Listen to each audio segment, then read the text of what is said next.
প্রকৃত বন্ধু নির্বাচন। এক গাঁয়ে দুই বালকের মধ্যে বেশ ভালো বন্ধুত্ব গড়ে উঠেছিল। একদিন তারা বেড়াতে বেড়াতে একটা বনের মধ্যে এসে পৌঁছল। এমন সময় তারা দেখতে পেল একটা ভালুক তাদের দিকেই আসছে। এই দেখ দেখ দেখ দেখ, একটা ভাল্লুক আমাদের দিকে আসছে রে। ওরে বাবা, এই ভাবিস কেন? পালা রে, পালা পালা পালা। দুই বন্ধুই প্রাণ ভয়ে পালাতে লাগলো। ওদিকে ভালুকটাও পিছু ছাড়ল না। বিপদ সঙ্গীন বুঝে এক বন্ধু একটা গাছে উঠে পড়ল। আর আমায় ভাল্লুক ছুতে পারবে না। আরে আরে বন্ধু, তুমি আমাকে ছেড়ে একাই গাছে উঠে পড়লে। আমি তো গাছে উঠতে পারি না, অন্তত আমাকে একটু টেনে গাছে উঠতে সাহায্য তো করো।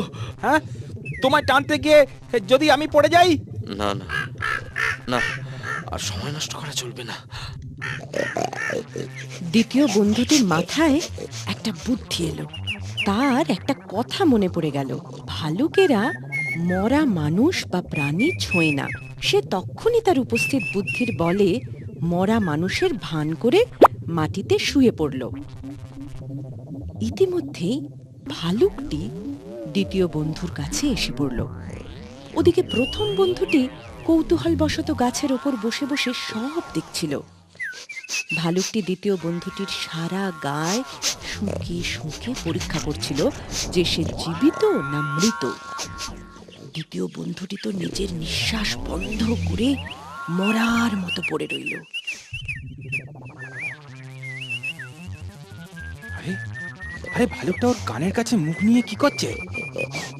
ভালুকটাও কি কিছু বলছে নাকি? অবশেষে ভালুকটা দ্বিতীয় বন্ধুটিকে মৃত ভেবে চলে গেল। এই যাত্রায় বোধহয় বেঁচে গেলাম।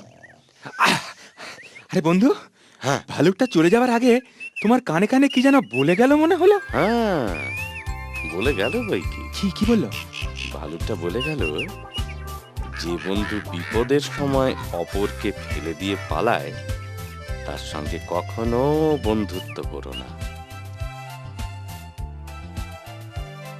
একমাত্র বিপদের সময়ই প্রকৃত বন্ধুর পরিচয় পাওয়া যায়।